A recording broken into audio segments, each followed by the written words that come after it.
Thanks again for the opportunity to speak. Mayor has mentioned respect is necessary. I wholeheartedly agree with him, and also like Councilman Singh's comment, you are here to serve the public. But you have to keep in mind, respect goes both ways. I think the mayor's language is very offensive. You are not here to be a king. You are not here to tolerate people. People have a right to speak, and people have a right to express their opinion. You don't exercise police power to sanction people. The CCSGI is obviously, you know it, is intended to be against high-density office development. This is outrageous. When you cannot win the argument, you change the subject. This initiative had nothing to do with the high or the residential development, and this is preventing mega developers. And you are now taking orders from the mega developers, which issue press release and letter to the council, ask for this meeting and change the content. This is not serving the public. The 9212 report also distort the facts, and that has a quality problem. I leave this other people to speak of. Let me say this on record. The city council must not change the initiative title and the intent, because the objective of the initiative is to limit the excessive office development. And if you do, you are violating your oath to serve this office, and urge you to reject the draft by the city attorney and respect the residents and your constituent and do no honorable thing. And also I want to comment on something, and Councilman Paul mentioned it, the altercation as the city manager referred to. It's not a fair fight. The three guys are 6'6" or 6'10" against the little ladies as 5'4" and 5'5", and they were threatened then physically and pointed a finger right on their face, at their nose. This is not altercation. Those young ladies were shaking and tried to protect themselves with a paper. That's not a fight. That's not a fair fight, at least. So don't sweep this thing under the rug. If the council does not take any position and doesn't direct the developer behave, I think you'll fail this office. I hope you do better. Thank you. Wen. Go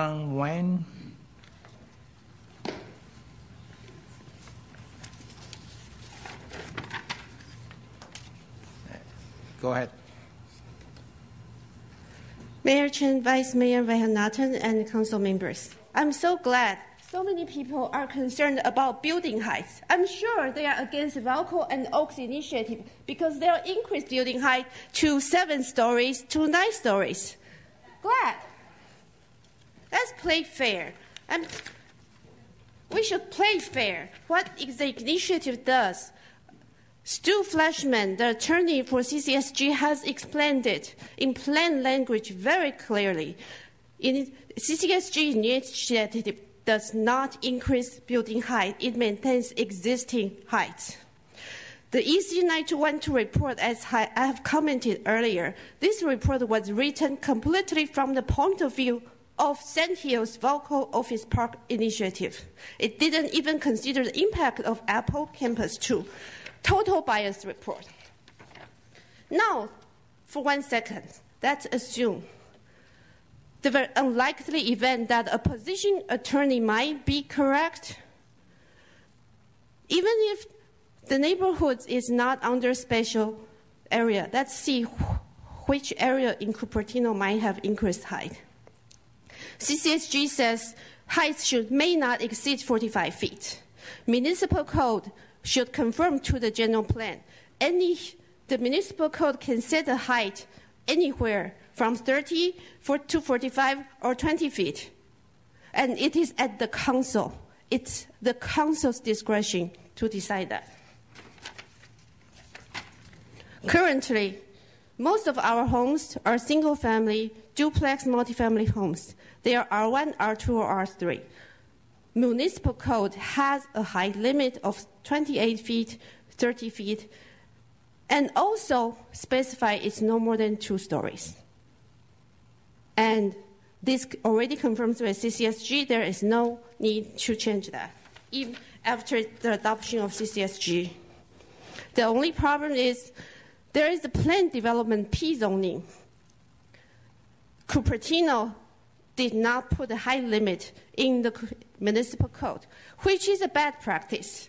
All other cities have height limit in the municipal code so that it's easy for people to look up all the requirements for particular zoning. What Cupertino should do is to fix the flawed municipal code, put height limits 30 feet in P zoning code, and then CCSG does not increase building height. The council has 3 choices: fix the flawed Cupertino code, or fix the flawed Cupertino code now or after the initiative is adopted. The third choice is... Your time's up. Can you wrap it up in 15 seconds? Okay. The third choice the council might choose is to use a loophole in Cupertino Municipal Code to falsely accuse CCSG would raise building height. That's a false accusation. You know you can fix it. It's all in your discretion to fix municipal code. Your time is up. Thank you. Thank you. Don't lose. Hi. Good evening, council members. So I was here last Thursday when you guys discussed extensively about today's agenda item. I already said in the oral communication, I think this whole meeting is wrong, just wrong. But since we have the time, so I just want to give another example of how this 9212 report is biased. Okay, here. Let's start here. About the schools. So it says, first of all, it says, under general plan, funding and to the adopted the general plan under the Sand Hill proposal. I don't know any legal document called adopted general plan under the Sand Hill proposal, first of all. And according to this, that with CCSG initiative, the school district would not benefit from. So my first question, why do we need all this benefit? Because in this report, there's no cost numbers. How much does it cost to accommodate all the students this mega project going to bring to us? Do we want that benefit? Why do we need it? That's my first question. It is meaningless talking about benefits without knowing the cost. Okay, further ado. So like I said, the report in the next page actually confirmed my suspicion. There's no such legal document called adopted general plan under Sand Hill proposal. So it said, could not legally require Sand Hill to provide, okay? There is no guarantee that proposal would even come before City Council, which is true right now because they're doing an initiative.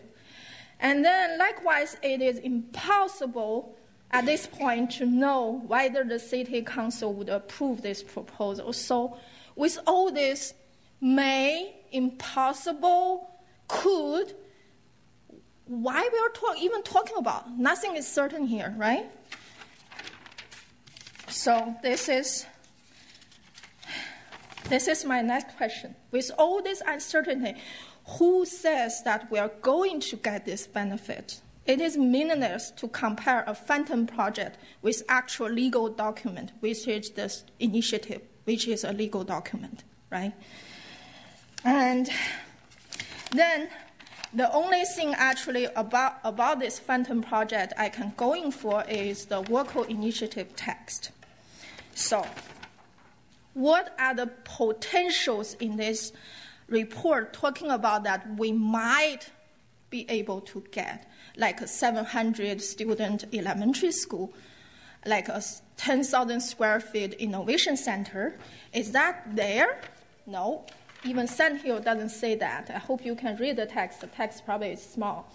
About the language is, for local schools, shall be valued in aggregated at no less than 10 times the legal required amount, which would represent a total financial contribution of approximately $40 million. Shawan, your time is up. Okay, so this is just about, I only talk about the Innovation Center, which is the following are strongly encouraged. It's not committed. The following are strongly encouraged, including a 34-year Shawan, your time is up. charitable lease of the new 10,000 square feet innovation center. Shawan, your time is up. Consider that. Thank you. What Next is the speaker, benefit of Diana that? Crabtree. Jennifer Griffin left out one issue that we'll be fighting about for the next 50 years, and that's trees. So you might want to add that. But she also said something that she thinks the city is divided against itself. And personally, I don't see that at all. The CCSGI neither establishes nor increases building heights in Cupertino. Now, I know you've heard a lot of people here tonight from the developer side that claim otherwise, and surprisingly, they all use almost exactly the same language, almost as if they're reading from a list of talking points that someone provided to them. Because it's pretty clear from Stuart's presentation and from the October 2015 GPA that no building heights are increased and a higher height limit is not established either. So what is tonight's meeting really about? First, the developers want to use the word increase because it's pejorative. They know it's untrue, but it's all they've been able to come up with to fight the CCSG Initiative, which is a pretty good testament to how well the CCSGI was written.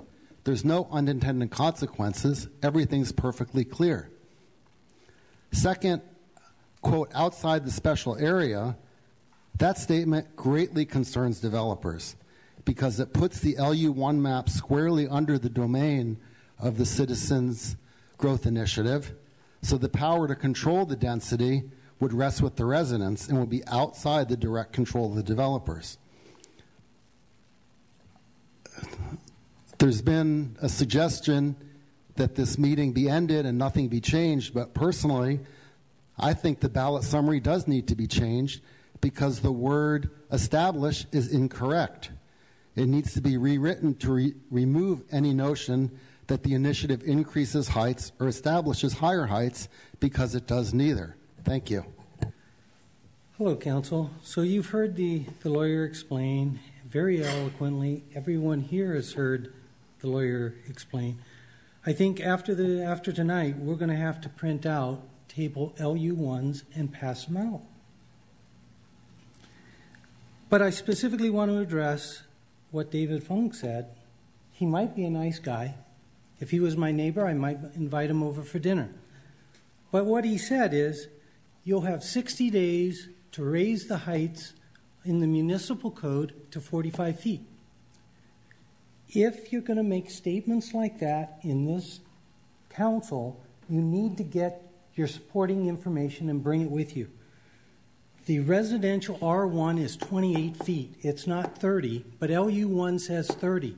If what he said is correct, you would have changed the municipal code years ago from 28 to 30 feet. Wait, R1I, Eichler, is 18 feet. That would have been changed years ago to 30 feet. Eichler area is 18 feet in the municipal code. If I was going to speak tonight, I would have brought those documents and I would put them here for you to see. People have got to quit making false statements without documents. Every council meeting that I have spoken at, I brought the documents and I had them in my files that I was prepared to show them to any questions that were asked. Again, when people are going to make technical statements, they need to have the technical documents that support what they say. You shouldn't be saying things that are not factual. CCSGI does not change heights. There's a lot of distrust of this council and council process. You have the ability tonight to regain some trust of the residents of Cupertino. You really do. The 5 of you can do something tonight. If you do what the lawyer showed you is correct and change that wording that there is no change in height, you will start to regain some of the trust from the residents of Cupertino. Thank you. Ding, you did the work. You do one more time. I will have the sheriff, deputy sheriff, take you out. Okay? You don't have to yell. I will leave. I don't want to hear you. Okay? Richard Abdallah.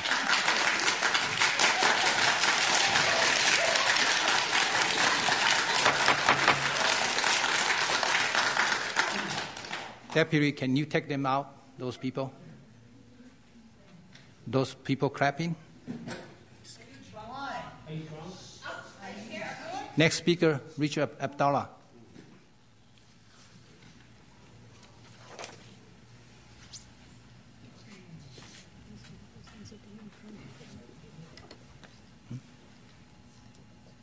Okay, I can't quite get it all on there. But good evening, Mayor and the council members. Here we are again late at night on something that's very important. I'm here in my own capacity as a daytime resident of Cupertino. I spend many hours here 5 days a week working down the street in my law office. I don't represent a developer and never have. Okay, I spoke last week and I want to thank you again for the thorough 9212 report. As I said then and I'll say it again tonight, many residents are concerned that the CCSGI increases building heights from 30 to 45 feet in residential neighborhoods. The report states in 5 sections, 4 of which I could show you, the 5th is down here, that the initiative will increase the maximum height allowed in residential neighborhoods. Either they're wrong 5 times or they're right. You hired them. We had nothing to do with it. No developer had anything to do whatsoever with that report. I have these sections listed in summary, and I've placed them on the screen. This is a 50% increase in building heights allowed in residential neighborhoods. The council voted last week to revise the ballot question, inserting the word establish instead of increases. The word establish does not appear in any of the 5 sections mentioned above and misrepresents and omits the fact that the initiative does not establish building heights for the first time, but actually increases them. That is, changes them. This is a critical fact. The voters have a right to know. As the ballot question is presently written, the voters have no idea that the residential height limits will be increased. Whether it's in only one section or not, that's not relevant. The fact is, either the report's correct or it's not. I urge the council to revise the ballot question and delete the word establish and replace it with the word increase to reflect the fact that CCSGI does raise permitted building heights in residential neighborhoods from 30 to 45 feet, which will negatively impact 3/4 of the community. Thank you very much. Thank you. I'll close the public hearing. Bring it up to back to there. Honorable Mayor, I tried to put this in, but they said it was closed. I'd been here since 7:30, and I'd like the opportunity to speak, if you will. No, sorry, I already closed it. I was very polite. I asked. I figured this is a public meeting. I want to make comment. Okay, you got to decide. I think we have an order. Huh? I would like to say something. I wanted to speak at the last thing, and Grace told me that it had been cut off, so I did not turn in a card. He was told the same thing during this, which means he may not speak. I was not able to speak. You closed it. Sit down. Okay, done. No public. Mayor, I actually submitted a card. I don't know why my name wasn't called, but I'm counsel for the proponents for the Valco Town Center Specific Plan Initiative. I submitted a card to before the. This was before the. Can you say your name, please? Yes, my name is Miles Imwali. Can you just look to see if there's there? I mean, if the card's there, we'll hear you, but we're not going to hear any more cards. So.